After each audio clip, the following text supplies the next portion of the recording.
that green light. Give me that green light, Maine. Give me that green light. Give me that green light, Maine. Give me that green light. Give me that green light, Maine. Give me that green light. Give me that green light, Maine. Welcome to Greenlight Maine. This is season 8 of the only television pitch competition in our state, and arguably one of the few you'll find anywhere that supports and promotes startups. This season, we'll award more than $100,000 in cash between our college series, Elevating Voices, and the original Head-to-Head series. Today, you will meet 2 companies who care about the ocean and look to improve it for generations to come. But first, let's talk to our judges who have so much business experience. Welcome Daniel Ahern from Bangor Savings Bank. Thank you. Pleased to be here. I'm the Director of Payments and Corporate Services at Bangor Savings Bank, and our team helps support commercial clients with sort of their daily operational needs, fraud protection tools, electronic payments, and cash utilization. And I also oversee our Banking as a Service program so we can connect with our fintech partners in the community. Excellent. You do a lot there. And we have Tim Winkler from VIP Auto. Welcome. Thank you. I serve as the President and CEO at VIP Tires and Service, which is headquartered here in Auburn, Maine, and we have 35 locations throughout the state, 67 throughout New England, and so I have the privilege of serving all 600 employees throughout New England. Wow, you guys do a great job, both product and services. Thank you. And welcome back, Bianca Cowell from Maine Technology Institute. Thank you for having me. I'm a Senior Investment Officer with Maine Technology Institute, where we invest in companies that are doing innovative work throughout the state. Perfect. Okay, we're going to talk to you in just a few minutes. Our first company is called Myco Buoys. Welcome Sue Van Hook, and you're going to tell us all about this great new product whenever you're ready. Thank you, Jolene. My company's name is Myco Buoys, and while you might think Myco refers to my company, it's actually the Greek word for mushroom. I grew up on the back of my grandfather's lobster boat in North Haven, and I watched him turn his buoy on a lathe. I then watched the entire ocean convert to styrofoam buoys in the 60s and 70s, and we thought it was a good thing at that time. We now know that the expanded polystyrene is carcinogenic, never goes away, only degrades into smaller particles, and it's made from fossil fuels. A new alternative, the Myco buoy alternative, is made from plant agricultural crop waste as the feedstock for fungal mycelium, the underground threads of the organism that binds it together into a beautiful composite that at its end of life is 100% compostable. And you can see, we can grow it in almost any shape. The first buoy that I grew was in a soda bottle. I took it up to the Lobster Advisory Council at DMR and passed it around. They were very intrigued with this new product and in fact threw it around the room a little bit, but encouraged me to continue the R&D. A year ago, I was contacted by Smithereen Farm in Cobscook Bay, asked to teach a workshop to grow mushroom buoys for their oyster aquaculture gear. 2 days later, I got a call from my colleague in Japan saying, Sue, I've got your 100% plant-based water sealant available now after working on it for 6 years. This year, we're grant funded through the USDA in collaboration with Smithereen Farm and Norspor here in Portland that is producing our raw spawn inputs to test 3 buoy designs among 8 oyster farmers from Harrisseekit River to Cobscook Bay this field season, coming right up. Oyster aquaculture and all of aquaculture as the blue economy is a new frontier, is doing nothing but mushrooming. And globally, there are 2 other drivers as well. The European Union has required extended producer responsibility for all fishing gear by 2025. And in Korea, the Ministry of Oceans and Fisheries has banned styrofoam buoys by 2025 as well. At Myco Buoys, we feel that we have a great opportunity to solve a true environmental problem and meet climate resiliency in Maine and beyond. We're really excited about this new opportunity, and we really look forward to your help to purchase a few pieces of equipment that will allow us to scale this to a commercially viable level by next year. I really thank you for this opportunity to present to you today, and I hope you have lots of follow-up questions. Well, we thank you for all that you're doing with the environment, and so glad to hear that you're partnering with Norspor, former winner of Greenlight Maine, $100,000. Okay, Danielle, first question. Yeah, thank you so much. That was great, and I love to see you taking your love of the ocean and doing something really meaningful with it, so thank you. I just have a question because you mentioned a little bit about the regulatory environment in other countries. Are there anything on the horizon here in our state or federally that you can lean on and give us some insight into the regulatory piece of what might be coming down the road? It's a very nice question.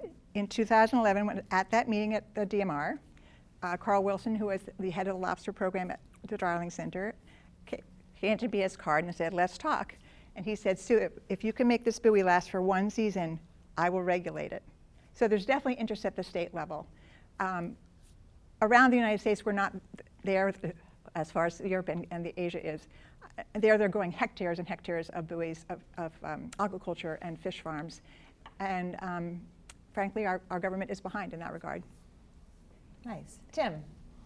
Yeah, so I love the product. It sounds like a great concept. I guess my question would be, you said it's from a waste product. So what is the capacity, if you will, to be able to scale this up to what might be needed eventually based on all the demand that there is? Yeah, so there's lots of agricultural crops.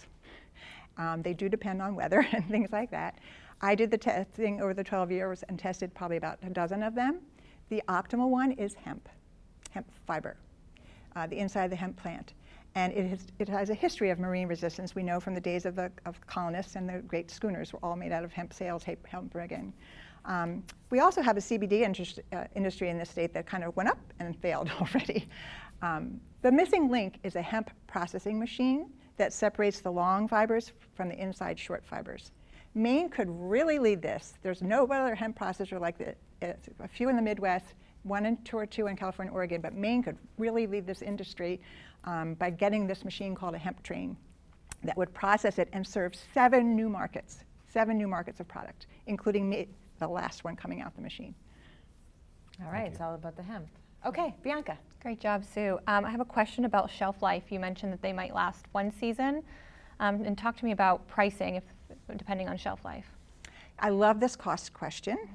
I'm an ecologist, and we have really never in our linear economy considered the end cost, right? We have this linear idea of we just keep growing, we just keep using natural resources forever and ever, but we're on a finite planet that only has so many natural resources. And in those linear models, we create a lot of toxic waste streams. A circular economy doesn't do that. So this product has no cost of end of life. The EPR legislation is critical, and I've been fighting for that with Shelley Pingree and others in the state since 2007, because that is going to make us what's cost competitive because we have no end cost. That said, agricultural crop waste is usually free. We can also pay farmers for a little bit of it. It can be varied.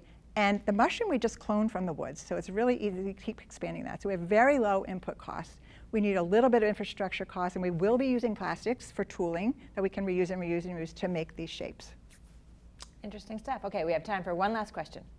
So I'm curious, because you have this initial sort of pilot, it sounds like, coming up in this upcoming season. So what are your plans for adoption across the industry should that pilot go well? Yeah, this markets itself, by the way. This past weekend was the Maine Mushroom Festival, 3-day festival in Portland. I wasn't even there, but my friends who were there came home and said, your Myco buoys were the talk of the conference. And so I've done a lot of speaking at trade shows and conferences throughout the state this past year and have many more planned. I have an article coming out in Maine Policy Review. The cost feature is, or the advancement, we have 3 prongs to advance this technology. One is a do-it-yourself kit, one is a small regionally based manufacturing system, and one will be a larger global scaling system. Sue, that was fantastic. We wish you well, and I know you're going to rock it. Okay, when we come back, we have another pitch that is also doing a lot to stop pollution in our water. So don't go away. We'll be right back with more. Come on over.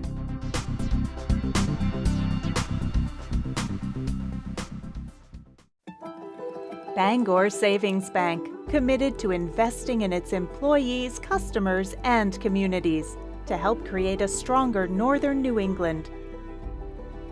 Bangor Savings Bank. You matter more. Maine Technology Institute, offering grants, loans, and equity investments to help support Maine's innovation economy and committed to supporting new ideas with potential to grow. Visit mainetechnology.org. Hey Maine, how are you? Yes, you. How are you really? It's a question we rarely ask ourselves. But to Northern Light Health, how you are means a lot. Learn more at northernlighthealth.org/howareyou. Welcome back. Maine has thousands of miles of coastline, one of the largest in the U.S., which makes the aquaculture industry so important, not just to our economy, but to the global economy. And here to improve it is Ocean Farm Supply, founded by Erin Adams. Erin, welcome, and whenever you're ready. Thank you, Julene.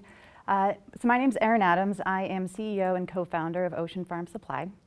And we have developed and distribute the Ocean Harvest Bag, the only 100% home compostable and biodegradable shellfish harvest bag on the market. So to start, I do want to take you out on the water. So we have an oyster farm called Maine Ocean Farms in Freeport, where we grow the wet smack oyster. It was voted best oyster in Maine last year. And it was 2019 when my co-founders, Eric Oransky and Willie Leathers, started harvesting their oyster and recognized that they were taking this premium shellfish and put it into a single-use plastic mesh bag.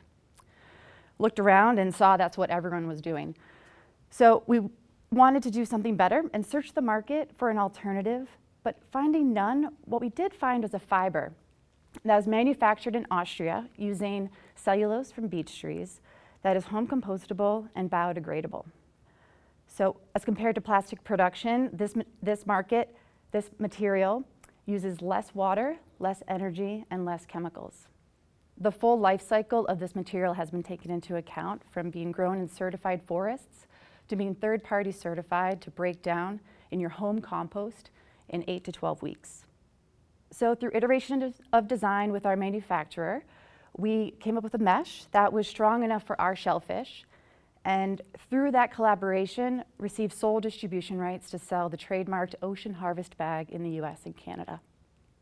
So we've been revenue generating now for about 2 years and have slow and steady growth with over 60 customers from coast to coast, including Alaska and the Midwest. And it's a recurring business model as folks can reorder through our website. So our goal is to reach a revenue of $1 million for the Ocean Harvest Bag in 5 years, but we actually want to think much bigger. So in this last year, we actually started selling a lighter weight produce mesh, and this opens up a market of $7 billion in the produce packaging market. There's also applications in lobster wholesale and bait, as well as reusable bags, and reef restoration, as well as in farming. So total value of these markets is over $42 billion.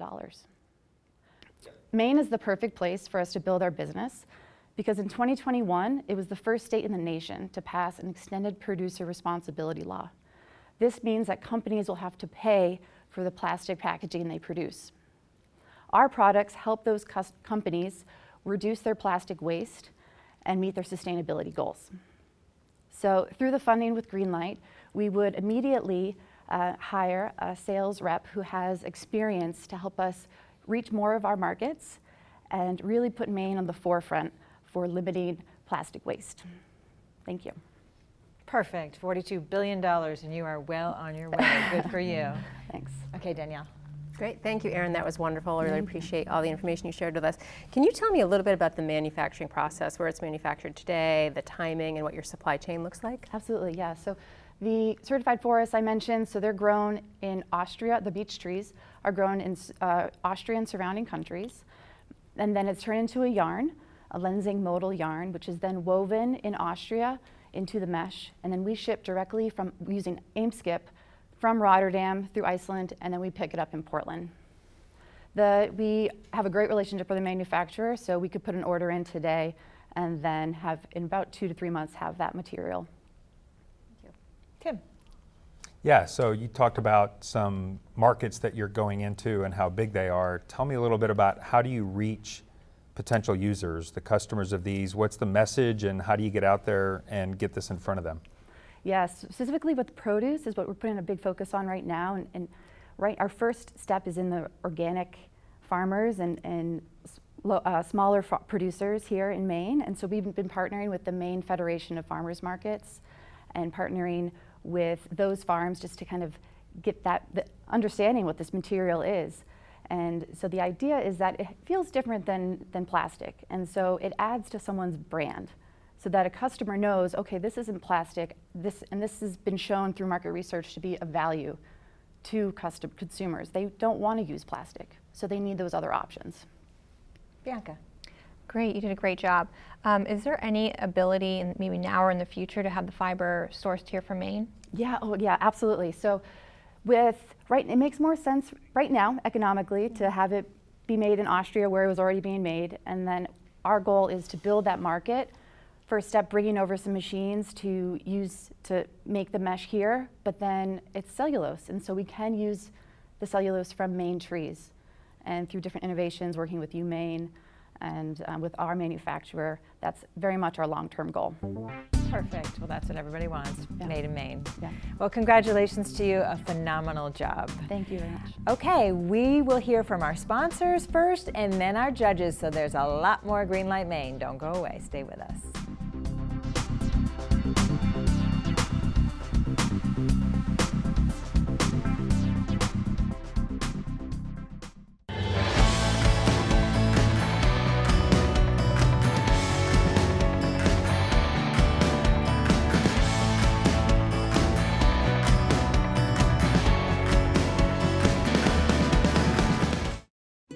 Fame came along at a time when we really needed somebody to believe in our mission. It's so nice to have somebody actually try to understand what we're doing. Fame helps Maine businesses and lenders get to yes for their financing needs. Thank you, Fame. Thank you, Fame. Thank you, Fame. If you own a business and want to get more involved with Greenlight Maine, go to our website at greenlightmaine.com. Partnering with us means supporting startups, creating jobs, and building Maine's economy.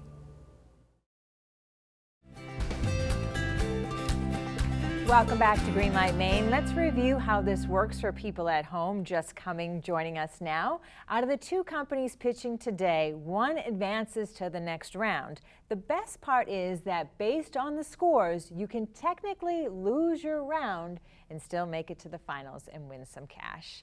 All right, judges, this is the time that we get to hear from you and what you thought. So let's start with Myco Buoys, just because Sue pitched first. Yeah, I loved Sue's passion. She's clearly an expert in her industry and what she's doing, and has a true love for fisheries, and it's so important, right, what she's doing to address some of the climate issues. So I thought that was wonderful. I'd really be curious to know how the testing phase works out, right? So as she begins this season, how it's really going to work out, the longevity of the product, and just see how that plays out on the back end. Sure, she had 9 buoys last year, 350 this year, and 1,000 scheduled for next year. So that's quite a large growth, isn't it, Tim? It is, and what I love about her product is it's using essentially waste products. Some of the best uses of things have been when we find ways to use the waste, because we all know we need to reduce waste. As Danielle said, she's super passionate. I'm confident that she knows where this needs to go, and she had command of her business.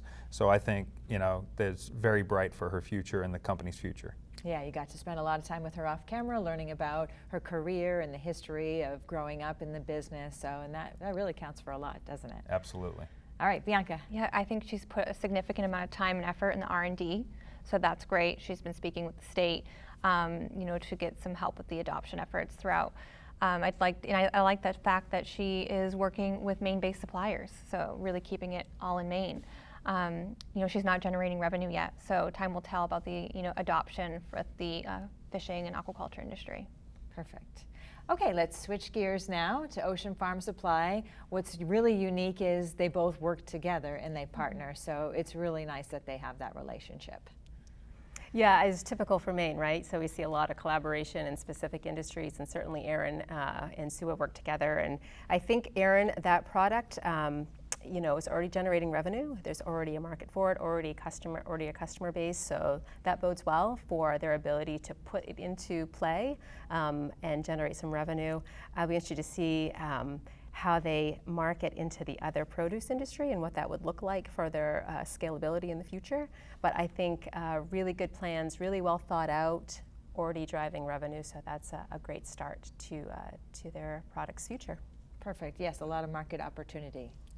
A lot of market opportunity, and what I liked is they're really targeting premium markets, because when you start looking at alternatives like this that are going to come with a larger cost and a higher price point, you have to be focused very much on where do we have the opportunity for that higher cost and that higher price. And it sounds like they've got a pretty good idea of where they can get that higher price so that we can start to get these more environmentally friendly solutions in place. Absolutely. Bianca. She did a wonderful job pitching.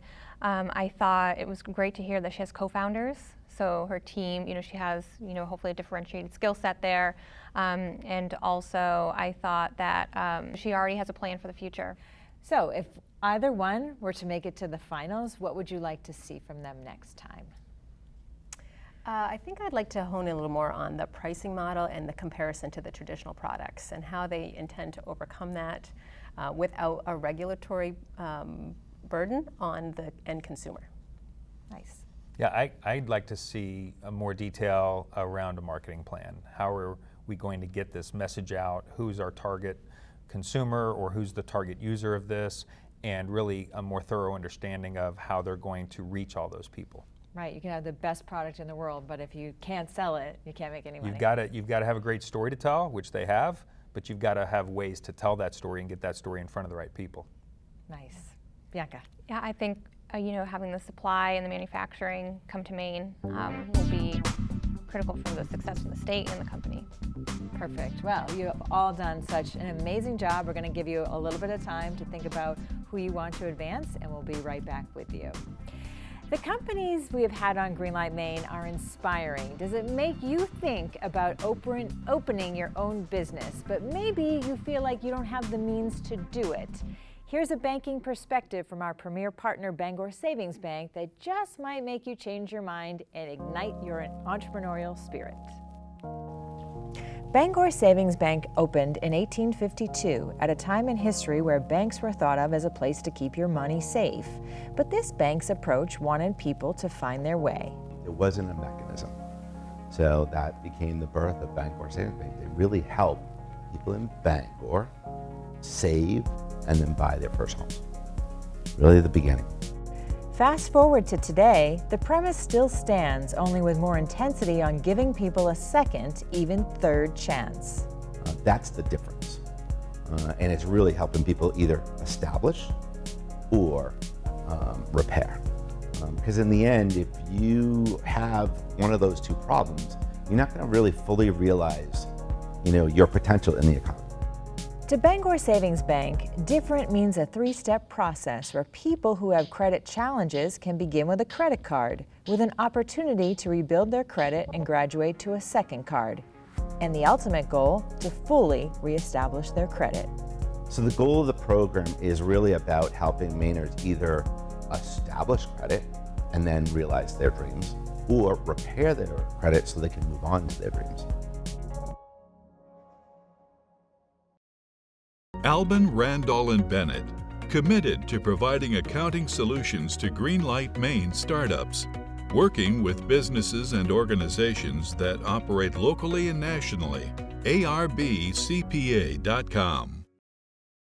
First Park, a 285-acre business park located in Oakland, Maine, offering fiber internet, three-phase power, and pre-permitted sites for businesses to start or expand. Details at firstpark.com. Bangor Savings Bank, committed to investing in its employees, customers, and communities to help create a stronger northern New England. Bangor Savings Bank, you matter more. Welcome back. We're about to find out who gets the green light. We heard from two companies, Myco Buoys and Ocean Farm Supply, two well-deserving companies doing a lot for the environment. Judges, are you ready to reveal your choice? 3, 2, 1. And that means Ocean Farm Supply is today's winner. Congratulations to Erin. You are moving on in the competition. Well, that's all the time that we have for today. Join us next week when we have two more companies. Until then, you can see all of our episodes on greenlightmaine.com. Have a productive week. Congratulations, Erin. Come on over.